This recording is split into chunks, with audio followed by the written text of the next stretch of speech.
it's super windy, I'm probably not going to golf. Yeah. Yeah, it's miserable out there when it's that windy. Oh, yeah, we will wait. Wow, we only have a couple people on here, but The it's all wind's a good. good excuse though if you can't hit the green. Right. Oh, that wind. That's why I shanked it. That's that's what it was. It moved it in my backswing. Those are perfect days for me. I'm a worm burner, so I'm not getting more than 20 feet off the ground anyway. Tony likes to keep it low. Yeah, I remember in high school golf, tryouts were like the last week of February, and it was always like 20 and windy that week. It was awful. So we got really good at learning how to hit punch shots. Yeah, I bet. Very cool. I guess we can go ahead and get started. I'm sure a lot more will hop on here. While we're waiting for everybody else, here was one that I saw on Facebook. It says, "What is one thing that you guys keep in your car at all times, or uh, take you to every listing appointment that's kind of out of the ordinary?" Anybody have anything?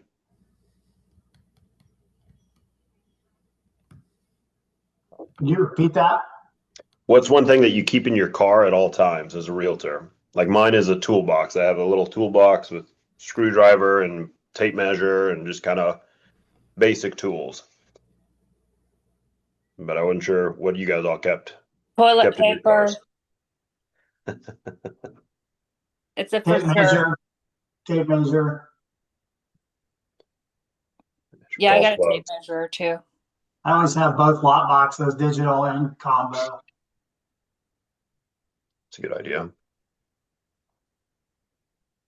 Yeah, I saw that on a Facebook thing the other day. I thought, okay, carpet deodorizer. Hmm. Oh, you guys want to hear? I don't know if I've ever told you guys my redneck trick on getting rid of smells. Ooh. They make deer scent killer like at Walmart that you spray on yourself. So if you have a house that stinks, you can spray that deer scent killer all over the car. Not the like urine. It's like a scent, like scent away is the name of it, and that works pretty good. Hmm. So redneck tip of the day. A good one. I'm not fully redneck, but I'm like redneck adjacent. Redneck wannabe. Yeah, pretty much. All right, let's see here. Wait for some more people to get on before we do that. Um, but all right, what do you guys have if you have a buyer or seller that has an issue that requires money, but they don't have any money? So say they own a house outright, needs 5 grand to fix up, but they don't have that 5 grand, or vice versa, something with a buyer and they need a little bit of cash. How do you guys handle those situations? Or anybody have any specific situations they want to share? Free and clear houses, a HELOC is always an easy answer. They can typically go into their bank, say they have a $350,000 house. If it's no loan, especially, pretty easy to get a HELOC on. That's always been our option, is to let a bank be a bank. Sometimes they have a first mortgage, but there's still plenty of equity and they can put a HELOC second on it. So that's readily available to most people. If it's a small amount of money, we actually have a program where we have them sign a promissory note, and we charge them just like a bank. And we actually we fund the repairs for the listing. That's not for everybody, but it's a value-added service that we plug and play when we need to. We had a meeting last night. The guy's got 40,000 in repairs, and I'm going to patch him up with his local bank, so the bank can be a bank instead of us trying to do it. And then for larger ones, we've actually carried a note. We've actually carried a second mortgage, so we get title insurance on it. We record a deed, title company. We're just no different than a bank. It's just us. And I've done that on a handful of occasions. Probably that one, probably once a year. Have you ever gotten burned on any of those? Never. Nice. We'll knock on. You find some wood. What about anybody else? Anybody else have any companies that they use? I know there's certain companies that they'll come out and do things like that. Has anybody used any of those companies?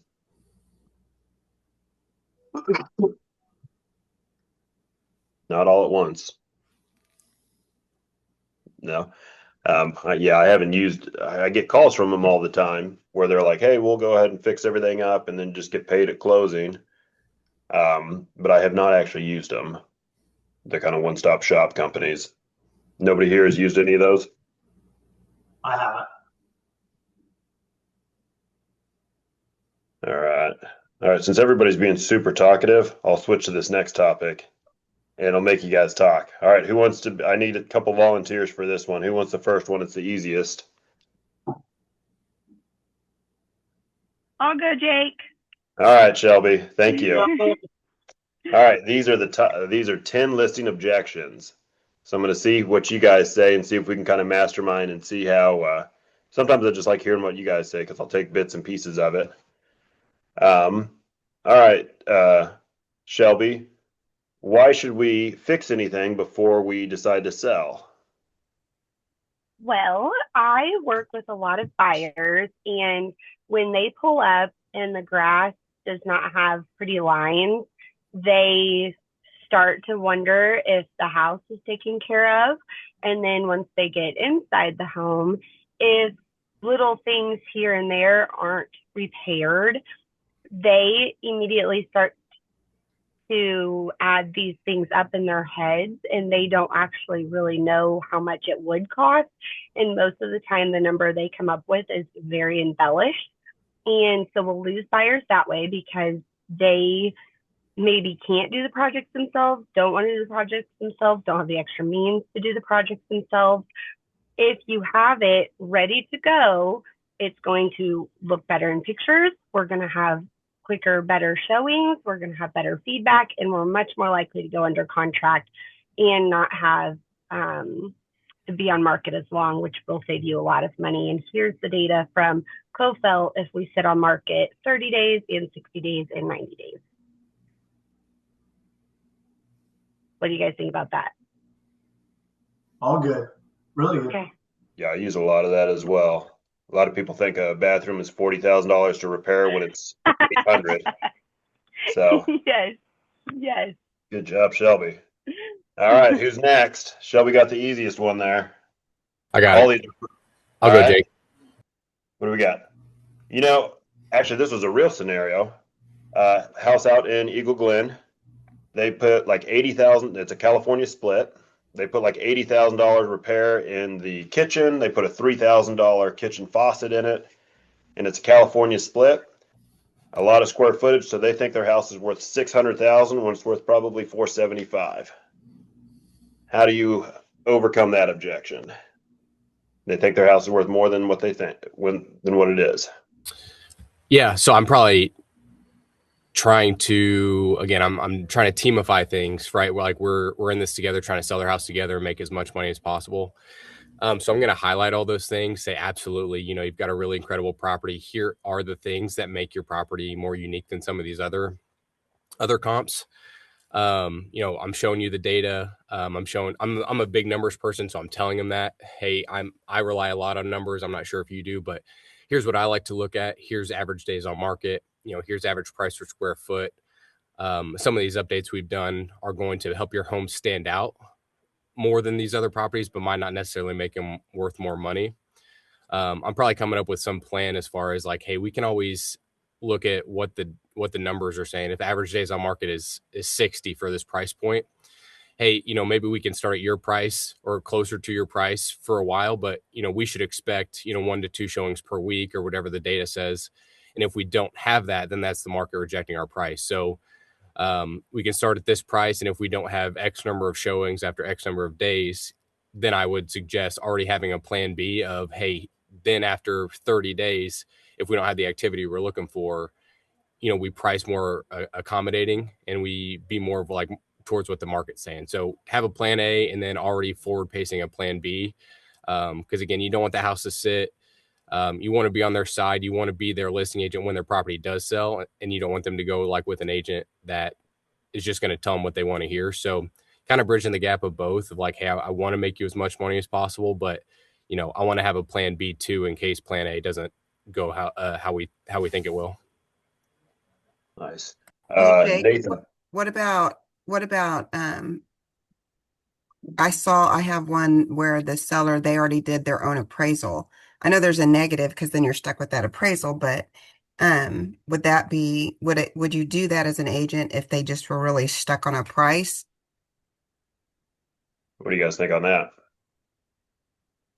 I don't ever like getting an appraisal beforehand because that kind of limits your top side. But if we're $100,000 off from what the data is and what their actual house is worth, then that might be something worth getting.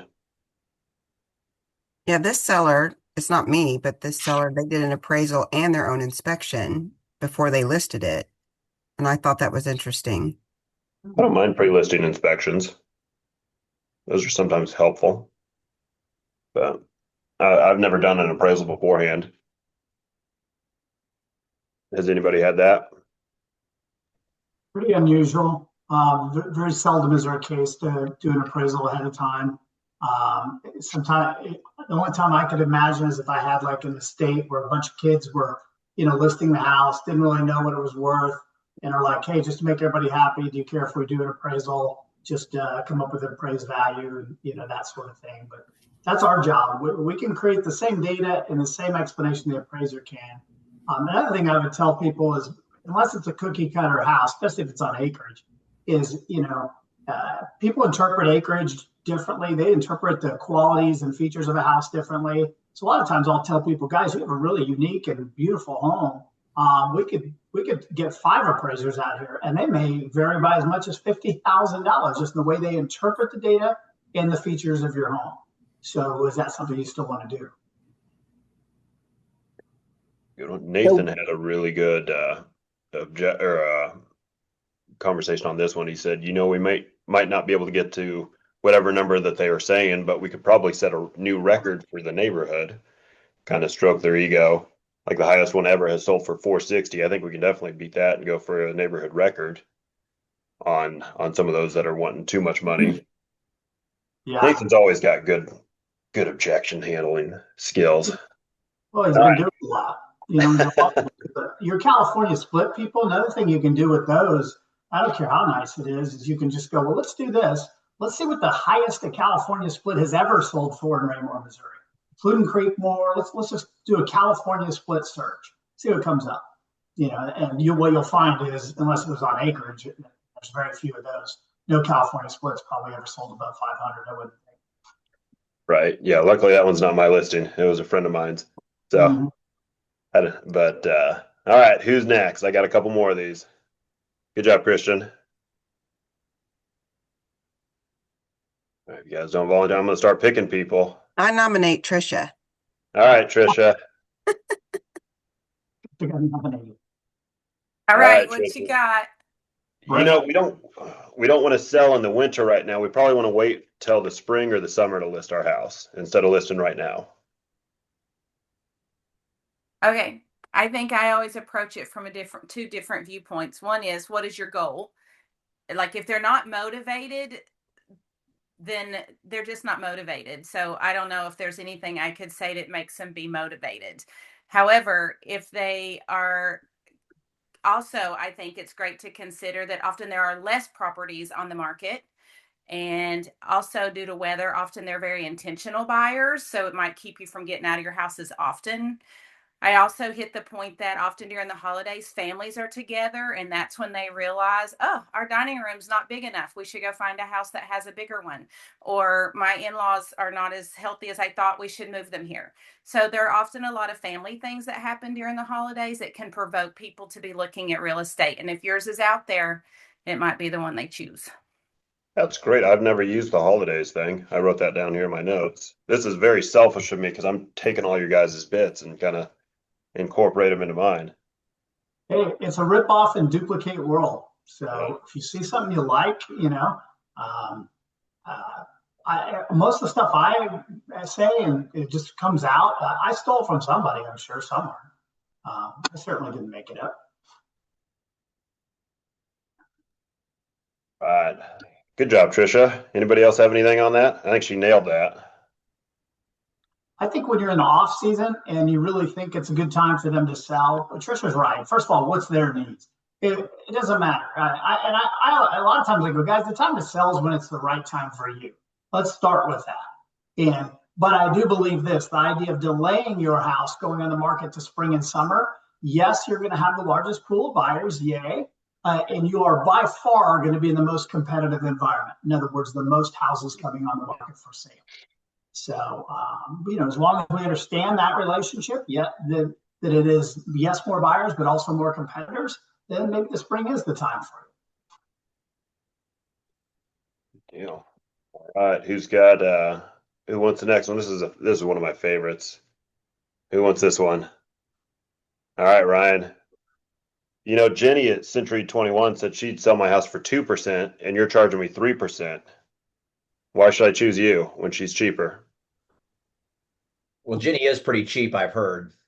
Just kidding. What I would start with, no, don't say that. That was so yeah, absolutely. Hey, Jake, you understand the value, and you get what you pay for, right?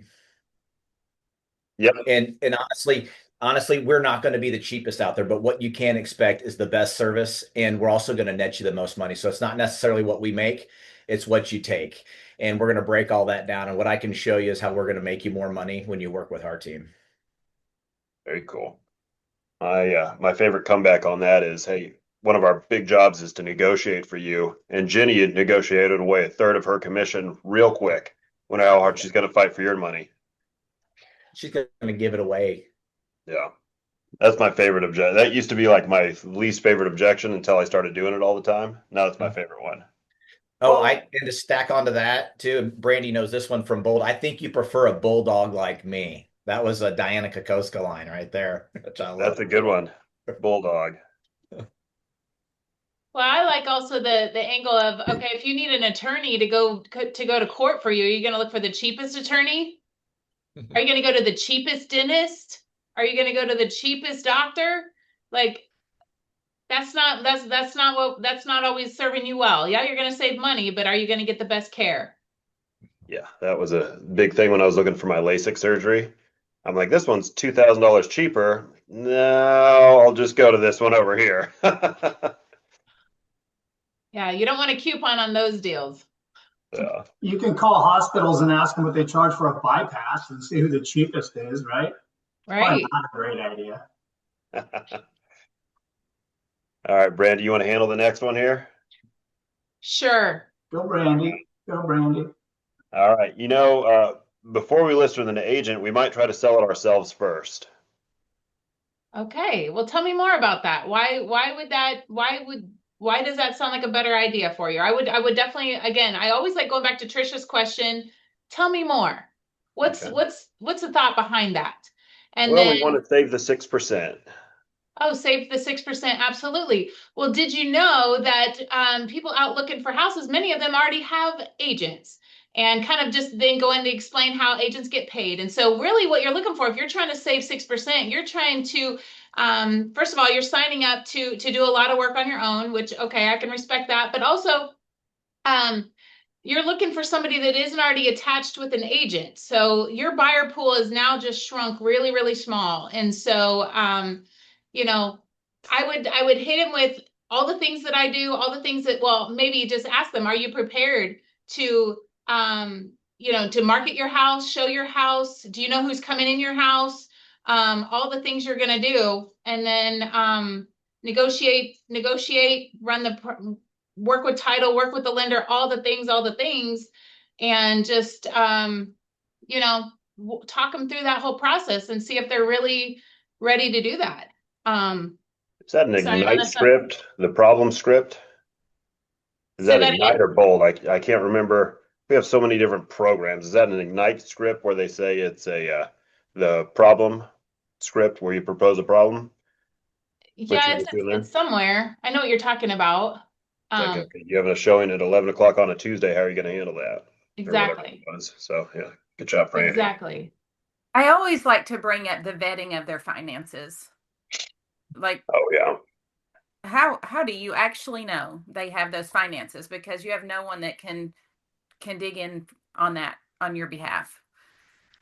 Like showing houses to people who can't afford it. Maybe they just want your television. You know what I'm saying? Like you're just opening your house up to people who are unrepresented. And so, Maybe they're coming back later for your television. They now know your work schedule. I don't know. I just am like, it seems crazy. Well, I also like, I mean, I like to use that whole thing. Are you going with the cheapest attorney? So if you're going to go to court, are you going to represent yourself? Are you, you're up against some kind of and even if you are willing to work with a buyer's agent, you're going to pay them to negotiate against you. And so they don't understand. They think it's just a money thing. They have no idea the value we really bring. So that's an opportunity to show the value that we bring in those conversations with them. The more you can chip the thing down from 6% to a smaller number, all of a sudden the logic goes away.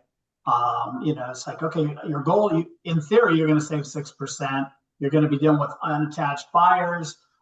We don't know if they're qualified. You're going to have all these calls for people. Let me tell you how this is going to go. People are going to call and say, would you do a lease purchase? Would you carry the note? All that kind of stuff. And then 5,000 realtors trying to list your house. So, but here, let's talk about your 6%. The reality is the qualified buyers are going to have buyer's agents. They're going to write you an offer at whatever terms they want. They're going to ask for 3%. Expect that. We see that in 95% of the offers. So your 6% savings just became 3%. And 3 at best. Well, what do you mean, Lonnie, 3 at best? Well, here's the deal. If you're a buyer and the seller's representing themselves, they're not paying a listing agent. As a buyer, why am I going to let you save the 3%? I want to save the 3%. At the very least, I want to chop it up with you. Now we're having a 1.5% conversation. Is all of the things I just mentioned worth it for potentially 1.5%? Then, and then you talk about the complexities of our business. This business is as complicated as it's ever been right now. And yes, years ago, some people could sell their house themselves and had some success. The people doing it right now, it's near historical lows. And everybody wants to save money, right? But it's near historical lows because it's so darn complicated. You talk about appraisal waivers and inspections and title work and liens and all these things that come into our world. Sometimes their eyes will get big and they just feel a little overwhelmed. They just really don't understand. They don't, they really don't get it. If it was easy, everybody would do it. Mm-hmm. And Good job, Brandon. Well, get them in here and let's get them a real estate license, and we'll let them do this full time if that's what they want to do. Sure. And Jake's told me, and I know I've experienced this personally, getting it sold is just the beginning of it. Like getting it to the closing table. Yeah, getting somebody to agree to buy it and then actually getting it all the way to the end, that's where I personally have experienced the benefit of a realtor, because that's where it got complicated after inspections and things like that. Yeah, for sure. All right. Who wants to handle this next one? This is a good one. Who wants to invest in real estate? This is an investor objection. All right. Good job, Caitlin, for volunteering. Okay. We're thinking about selling it to an investor instead of listing it on the market. We got this thing in the mail. They said they'd buy it for $250. Their house is worth about $250. Mm-hmm. So we're just going to sell it there. You think an investor is going to pay $250? Well, on this card they sent me, they said they would. Well, that's what they're going to start at, and then they're going to get to the inspection period. And what do you think they're going to do? I didn't ever think about that. They're going to do inspections on this? The card says $250 though. So if they're an investor, they have margins. And so they're not doing this for fun. They're doing it to make money. And if they have to win, somebody has to lose, right? Right. Well done. Like that, Jake. Good You like job. how you said Caitlin and I touched him and said, help. Tag, you're it. Tag in. Well, Yeah. Back to That's that, nailed. Jake. Back to that, because that happens. I mean, it happens. We're like, hey, I'm really tempted to just kind of punch out with one of these investors. Yeah, I know I'm not getting the most amount of money, but it looks like it's hitting the easy button. And sometimes I won't fight it. I'll just be like, hey, I don't necessarily disagree with that. Well, let's do this. Let's list the thing and let's let that investor and all the others, not to mention the 13,000 realtors, let's let them all take a crack at it. Which way you think we're going to get you the better terms? It still can be as is. It still can go to an investor. You can still do nothing. We'll just cater to all of them instead of one of them. That's a good line too. I wrote that down. I think we nailed that one. Good job, you guys. I've stole a bunch of those away from those guys doing that over the years. Depending on the price, I always tell them I'll buy it for that. Yeah, it's Yeah. worth 300. They're going to give you 210. I'll give you 210. I'll give you 211. All right. Who wants this next one? It's a fairly simple, fairly common one. Shouldn't say. Caitlin, you can do this one since Jake did the last one. She's never going to get on the masterminds again.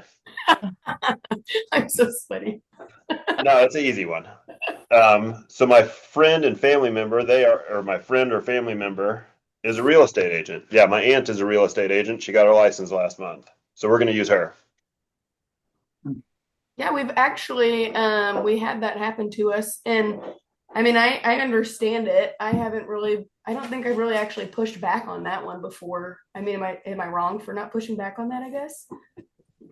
I think there's a line you don't want to cross on that to a Right. point. I always tell people, like, yeah, it's great to have family involved, but sometimes it can get a little weird at Thanksgiving dinner if you guys have a transaction that went kind of rough. So I don't go to your Thanksgiving dinner. I want to work absolutely as best for you, but if things get kind of shaky during the transactions, which sometimes they can, sometimes it's better to do somebody that you're not directly related to and see every week. And it's all up in your finances and all up in your business. And it's more of just a professional transaction versus a personal relationship. I don't know if I handle that one the best, but No, I like that though. I like that. you don't have to invite me over for Thanksgiving. That's okay. Right. All right, let's see here. We did the repair one already. What's this one? I think I missed one. No, for sale by owner, investor, friend is an agent. All right. This is. All right, Steve, I know you're listening on this one. You want to do this one? You can say no. All right, so will you buy it if it doesn't sell? Will you guarantee that it sells at this price? Well, I can't guarantee anything because I don't have that crystal ball. With that, on the open market will tell us what the home is worth in the end. This is what the numbers would provide, what the numbers would tell us, comparative to what other homes in the area are selling for at this level of finish. Well, if it doesn't sell for 300, I don't want to sell it.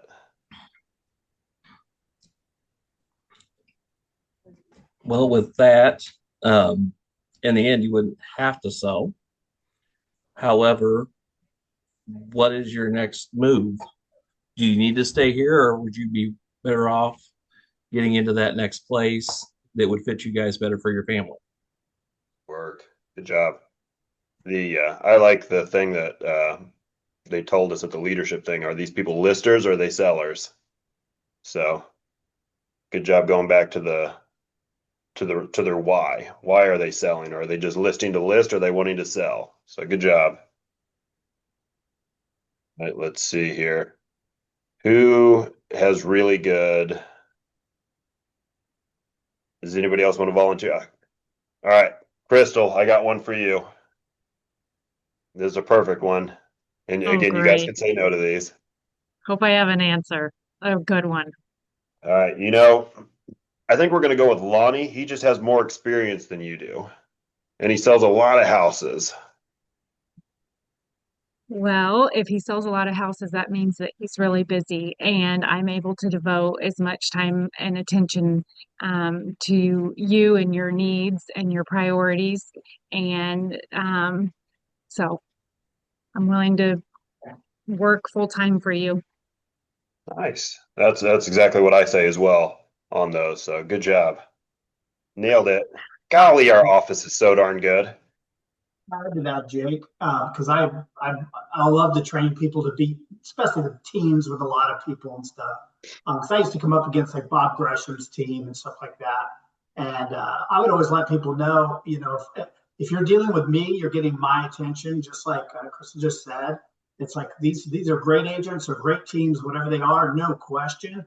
But you're dealing with about 4 different people during the process, of which their energy and everything is spread over dozens of transactions. When you hire me, basically you're getting my full attention. I'm full time in your court 24/7.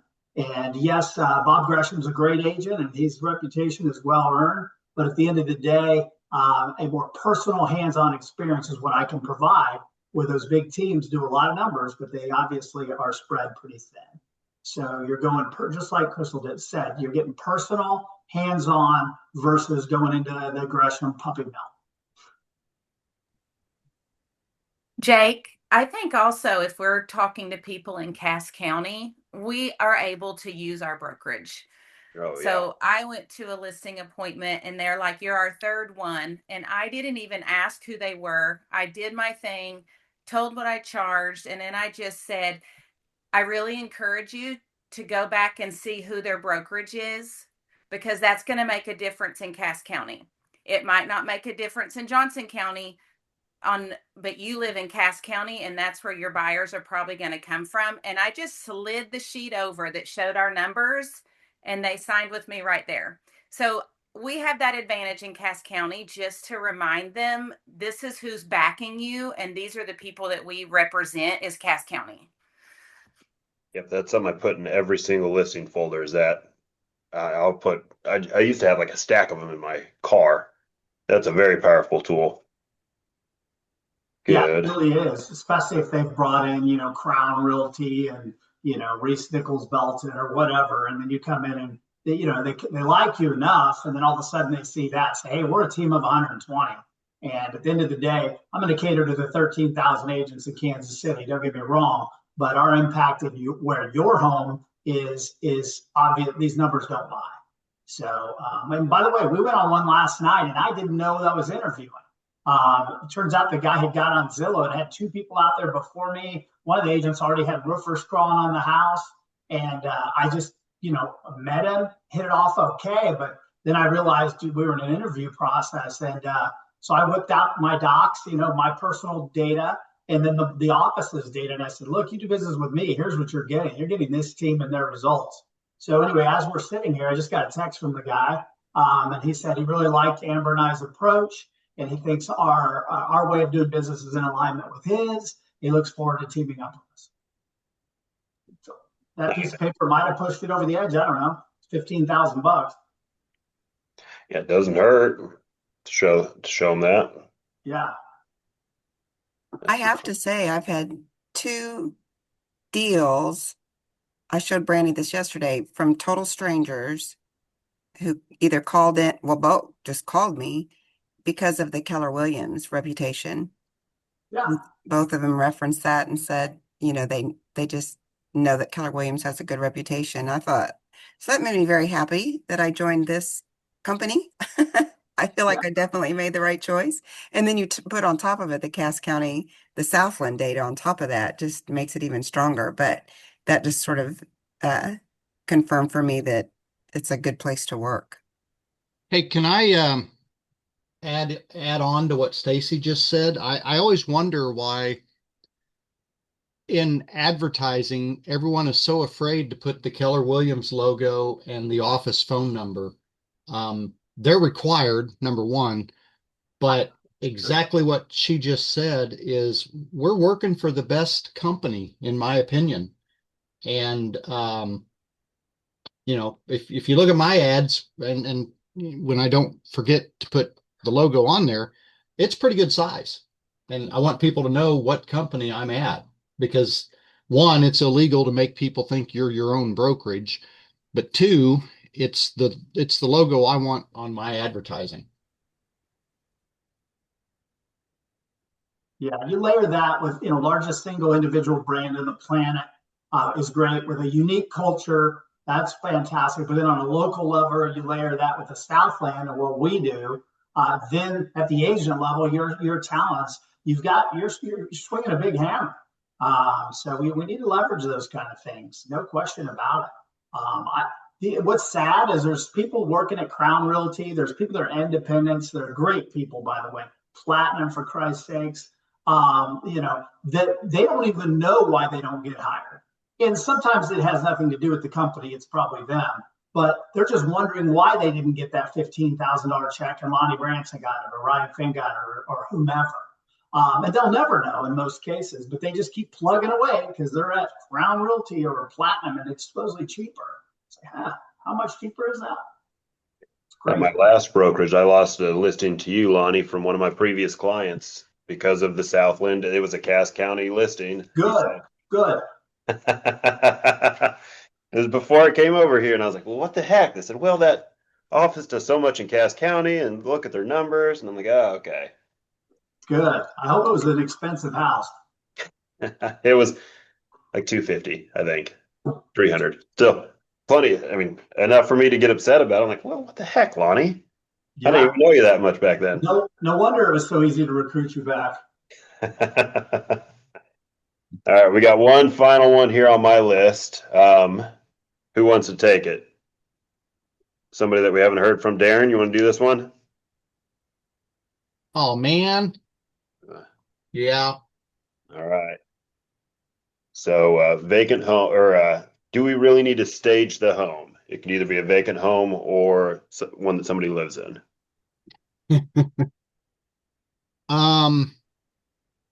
That's going to depend on a whole lot of things. I'm not a big proponent of staging, and I know some of you guys are.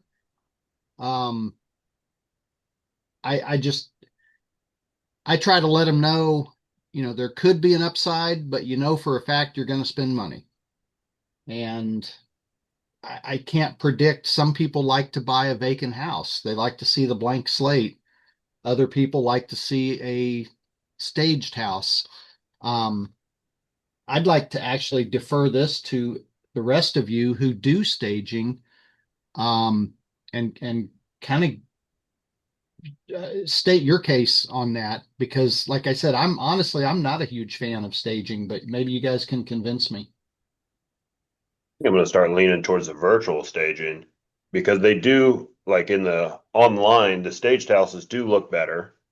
I mean, it catches your eyes much better than a vacant house for sure. And it's fairly cheap to do it online. You can do it for $20 to stage them online. Make sure that's disclosed very well.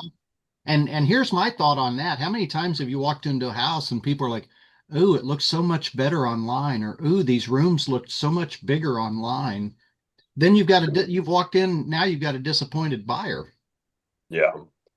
Well, I think there's two types of staging. There's like I have a client I'm working with. Staging is just using her stuff. It's not an investment, but it's about you got to clean out all that crap because it's cluttered. And so to me, that's like a lot of the staging is just getting them to make their house look right. And so, I mean, again, in my vast experience of 6 months here, but the research, that I've seen, the data is pretty high about it selling quicker and for more because people want clean and they want put together. It's sort of like that first objection we earlier about it just indicates that things have been taken care of.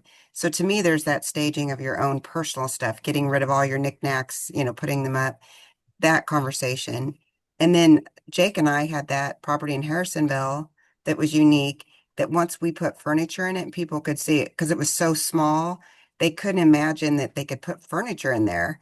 So I took furniture from my house and put it down there and staged it that way. And we bought a really inexpensive bed.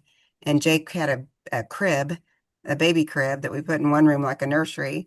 But then it sold because I think people were they couldn't imagine being able to put like how to configure furniture. So I think in a unique vacant house, it's a benefit. But I think in all listings, I mean, when I sit Trisha's open houses, they're beautiful. I don't know what she does to get those people to make their houses look so nice, but they look nice and they smell good. And, so I think it makes a big difference. Certainly, I think my demographic women, we walk into a house that looks pretty, looks more like Pottery Barn. That's psychologically makes a difference. I see it in a bunch of ways as well. I think I use it as a value proposition. Hey, I'm going to we're going to stage your home. They don't necessarily have an idea of what that means, but it's something I can tell them. I'm going to stage your home. What that means is I'm going to show you how to make your house look like an Airbnb. Like, we're going to use your things. I'm not moving around all that kind of stuff. We might shift a couch because it's in front of a door. I don't know. People put things in weird places, but cover windows. But it's about helping them understand that the reason we want your home to look like an Airbnb is because when you go to one, you feel like it's clean, you feel like it's spacious, you feel like it serves all your needs, but nothing's personal. So that's what I give them, pictures off Airbnbs. And I'm like, here's what we're going for. So I haven't used other furniture except twice. And both of those were in Johnson County. And those families were like, this is what we want to do. But they had weird floor plans. So I totally get trying to show people how you put your couch in here. I Oh. I also like when sometimes you're selling a vacant house and it's vacant. It's just they've already moved out. What are we going to do with that? I like to come in with some colorful towels, some floor mats, some little green plants to put in different places, just something to catch their eye, because what happens in a blank slate, a blank canvas, yeah, not only can they, sometimes that is great. They want to see that, but sometimes their eye goes to all the imperfections. Their eye catches the crack in the wall and the dinged up paint and the dirty baseboards and the, not that we're trying to hide that per se, but we're also not trying to highlight those things either. And so when you move all the stuff out, their eye is looking for something, and if they can see a colorful, a red towel hanging in the kitchen and a floor mat, and like very minimal staging on vacant houses. I'm not moving furniture in or out necessarily, but I do like to I have a couple totes of stuff I keep in my basement ready to go if I ever have a vacant property that I'm going to go pop in a few things to add some color. And yes, Stacy, I've pulled things out of my own house to go stage stage houses if it helps. So, but I'm with you. I've always been taught that staged houses sell faster and for more money than unstaged houses. So, and I do think studies back that up. Um, so that's my 2 cents on it.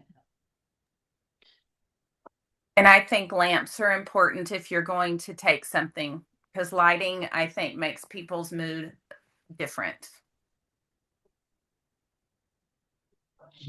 Person showing a house that maybe struggles a little bit with natural light, and the blinds are closed, and you walk in and you're like, wow, this thing's a dungeon. Didn't have to be that way. We need to get some light. I agree with that 100%. What about like air fresheners and stuff like that? Any scents that you guys like or stay away from on, say, like a vacant house or a house that smells like cat? Ooh. What is it, Ryan? Can't see it. Tobacco and leather. Yeah. Oh man, they smell. Smells like a man. Smell like chest hair. Yeah, it's good. That's different than nicotine, right? Because that's a different smell. Exactly. Oh, Christian had a good. I just don't love overly scented homes. I love something is fine, but I'm like, my clients are like, they're covering up cat pee. I know it because it smells so strong of everything else. And you kind of like, yeah, I wonder when they take a freshener out of every room. I don't know. And I tell my clients, you don't stick your air fresheners everywhere. It looks like we have a problem. Yeah, I would agree with that too. If it smells too strong, I'm like, what? There's cat pee somewhere, and we're just not smelling it. Like that's the first thing I think. But if it smells like a light, clean scent, then I'm fine. But if it's overpowered flowery or something like that, I'm like, oh gosh, they're covering something up immediately. I use cleaning products. Like I had a listing, and before every showing, I'd go over and just spray Pledge on the cabinets, and then like on some of the tables, and then I'd get a Swiffer, a wet Gain Swiffer, and I'd Swiffer the entry in the kitchen, just because then it just smelled clean without being overpowering, and then I could kind of control that level of smell. It just Pledge and wet Swiffers are hard to object to. And it's something I could do really quickly, but I have to be there to do it. I did an open house I did last weekend. Who did I do that for? Oh, Chad. it just smelled weird when I walked in. It was kind of like weird musky. And I looked under their cabinet and they had some Febreze like dog spray, and it was pretty light. And I've done that too, just sprayed some Febreze on the carpet. And I had two people in the open house go, "It smells so nice in here. That's very nice." So I'm super sensitive to smell. I like things to smell nice, but I don't want it to smell like a Christmas tree covering up a litter box. We were at a listing one time and she's going around like this. Oh, this is a nice house because it smelled so bad. I'm like, Mom, put your hand down. You're never going to sell that house. It Oh, was, this is nice. Let's go outside and talk. I'm like, God, it's $80,000 house, so of course it smelled and we were in the basement, and in the he didn't ghetto. really see me doing that, but it was, It's just funny. I see her like this. But all right, let's see here. Does anybody else have any other? Oh, Christian had one on staging. Do you guys pay for it, or do you guys have your people pay for it? Brandy says she pays for it for hers. Some of that's expensive, like $900 last time I had a house staged. To clarify, the kind of stager I bring in is somebody who works with their own stuff. You know, I'll work with the stager. I wear my jeans and my tennis shoes, and I'm ready to move couches and end tables, and I'm ready to put away stuff in the storage. Like, I get ready to work, and I pay for that. I have a lady, I don't know if she's still doing it, but she charged me $65 an hour, and we could do almost the whole house in an hour if we move fast. So I take care of that. I hire mine out if I get one. I have a guy that I think does a great job, and they're always super flexible to when I want it in and when I want it out, and my client pays for it. I just tell them, hey, here's your bid, and you need to pay it, and it'll be delivered. Yeah. Is it worth it to stage? I'm sorry, was that to me? Anybody, is it worth it to stage? I think so. It depends on the house. I mean, as we get into the more luxury price ranges and we have an empty house, look at the comps too. If you're showing people 10 comps, how many of those houses sold vacant? And maybe one, maybe two. The bulk of them are staged either with their stuff or professional. But as that price goes up, you can more and more justify, the stager that we refer people to, she's not cheap. It looks good, but I think it's like a initial setup of X and a minimum of 3 months at $2,000 a month or something like that. I can't remember. But when Amber picks up the phone to make that call, it's a sizable investment. But if it's a 750, 850, 950 and above, those kind of houses, then I think it's worthy of a conversation at the very least. But sometimes I'll look at the comparable sales. I want to see, have your competitors that have had success, have they staged or have they been vacant? And very often, if they're on the fence, I'll say, guys, I can run the play either way. So don't feel obligated to do this. I think marketing times and things will improve with a staged home, as most people don't have a vision.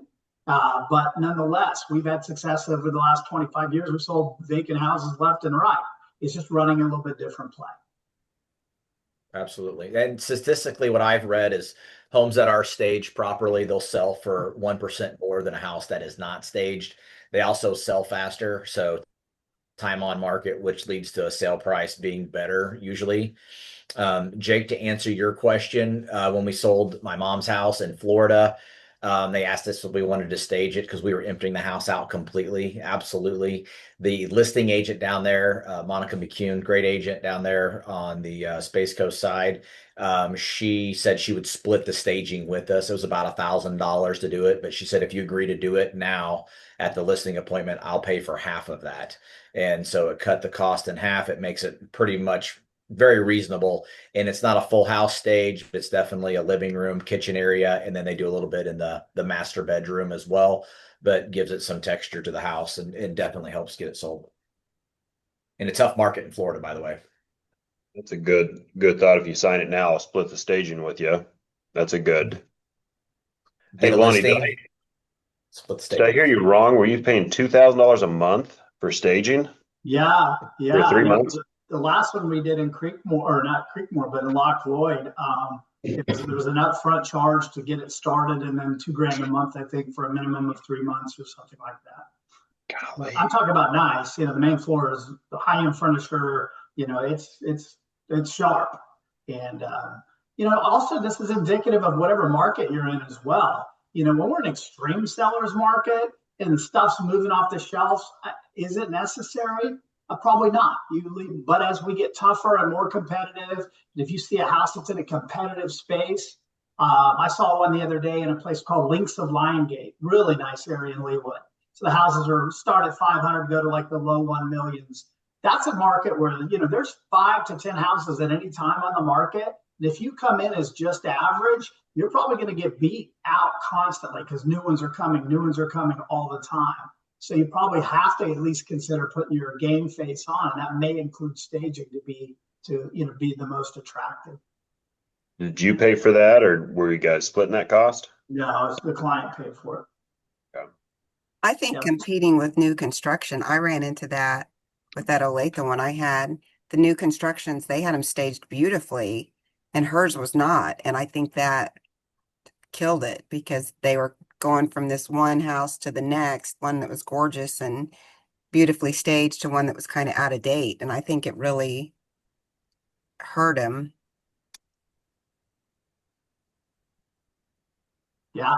Well, there again, what market are you in? Who's your competition? If you're really trying to nudge somebody towards a professional staging situation, then that model home comment is spot on. I've used that one before too. It's good. Have you ever been through a builder's model home? Do you ever notice how much they've invested in the staging and presentation? Yeah. Well, we all know that stuff's not for sale. They do it for a reason. And, sometimes that'll help close them on the concept. I think I've noticed when I walk people through houses that if it has things in it, like a dining room, they're going to go, oh, look, our kids would fit here and our high chair. If not, usually the man says something like, the sliding door is greasy. Like they don't have anything else to look at. So they look at the faults of the property instead of envisioning what they could look like there. Yeah, all empty houses will show their imperfections. Even new homes, it'll show the flaws. And that's in the resale arena. That's absolutely true. That's why if somebody's thinking about going on and moving to their next destination, if they have nice stuff, I'm usually going to try to nudge them towards, hey guys, this is a great compliment to you, but you guys have a really nice house, but the way you have your things in it is a big piece of this equation. And so if you're going to go on and head to wherever, if we could leave the house furnished until we get it sold or under contract, I think that would be in your best interest. I just want to say I have really nice living room furniture, chair and couch, Lonnie. If you want to rent it from me, I can sit in lawn chairs. I'm thinking $2,000 a month, man. Melissa Buck on our team, she does one deal a year, but her husband's Chad Buck, the builder. So they have literally a whole warehouse of really nice high-end kind of cool furniture. And so, we'll kind of deal with them of X amount of dollars, and Amber's laborers will go get it and put it in and stuff like that. So we've done that a few times too. It's kind of a hybrid. We're not going to the true professional staging company that charges a fortune, but it's still their significant expense, but it's a little easier to tolerate. You got to meet your audience, Sure. It wouldn't make sense in my $310,000 to spend that, but yeah, you got to meet your audience. I can tell you how not to stage. I helped a buyer go under contract on a little house in West Belton, and it was staged. It looked cute, but when we went under contract, and I had the buyers, but when we were in there for 2 hours for the inspection, we noticed everything in the house still had its price tag on it. Like they went out and bought everything, and they were going to take it all back. That's a great idea. Hey, don't shame. I have taken things back, but I did reattach my price tag. They left the price tag on everything. They kind of tucked it in, like in the plants and the rugs and the chairs and the couches and everything they bought. It was crazy. If you're going to take the effort to stage, please change the air filter. Yes. Yeah, it's crazy how many houses we go into and they're just black. Ooh. Does anybody, all right, those were all the objections I had. Does anybody else have any that they want to throw out to the group here?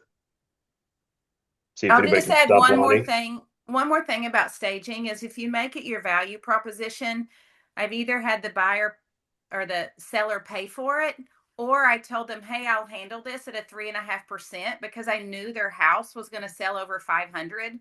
So they were like, great, you're handling it all. I'd love to pay you 3.5%. So make the little, it actually made me more money paying for the staging. That's a great idea. Yeah. Then we're doing value-added services, guys. We need to get paid. There's no doubt about it. If I'm doing a promissory note and giving somebody $10,000 to fix up their house, I'm getting all my fees. This isn't one I'm because you're not. Jenny isn't doing that. We're going to get paid.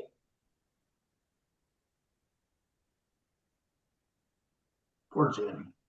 Setting up lawn mowing for them also is another way you can kind of finagle a little extra money.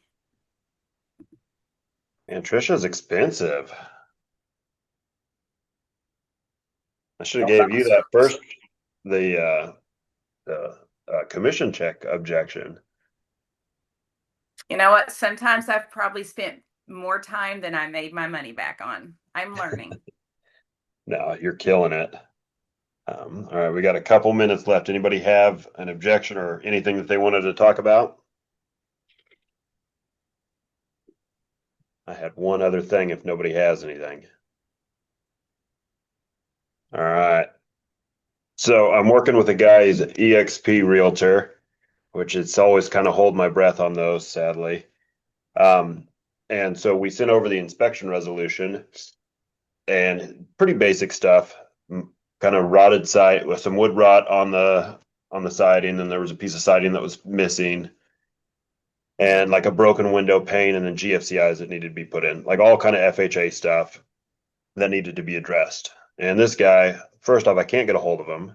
Ryan gave me a good objection. He's like, hey, who on your team can I get a hold of, or whatever how'd you say that, Ryan?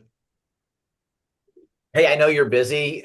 Is there somebody else I should be reaching out to work on this with?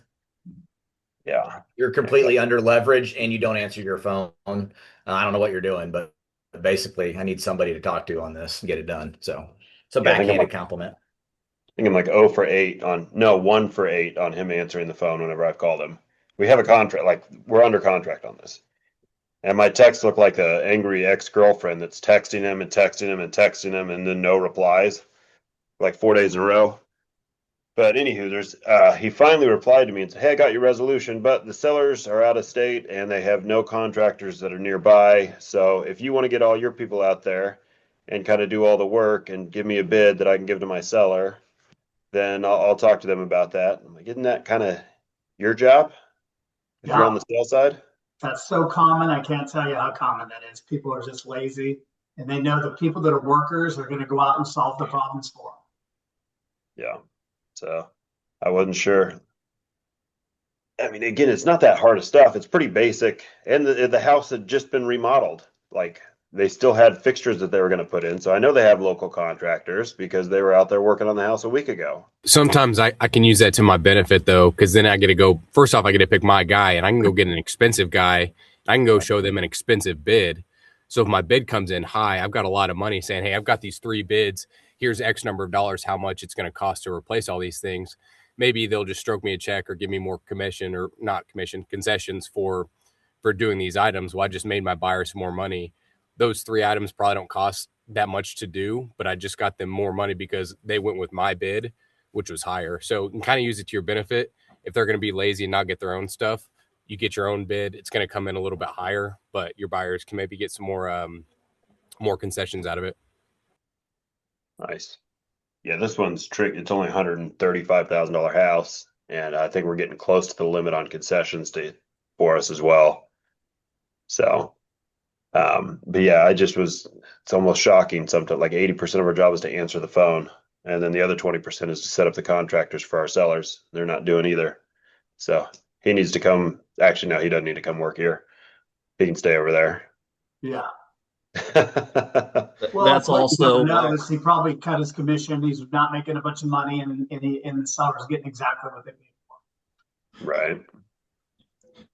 That's also why I raised my buyer agency fee because of those things. Yeah, it's sad when half these transactions are easier if the other person's not involved. The other agent's not involved, unless it's an in-house deal. But, all right, that's 11 o'clock, you guys. Thanks for being on the call. Thanks for participating. Thanks, Jake. Thanks, Jake. Great call, Jake. man. Thanks, guys. Have a Great good day. call, guys. Time to sell something.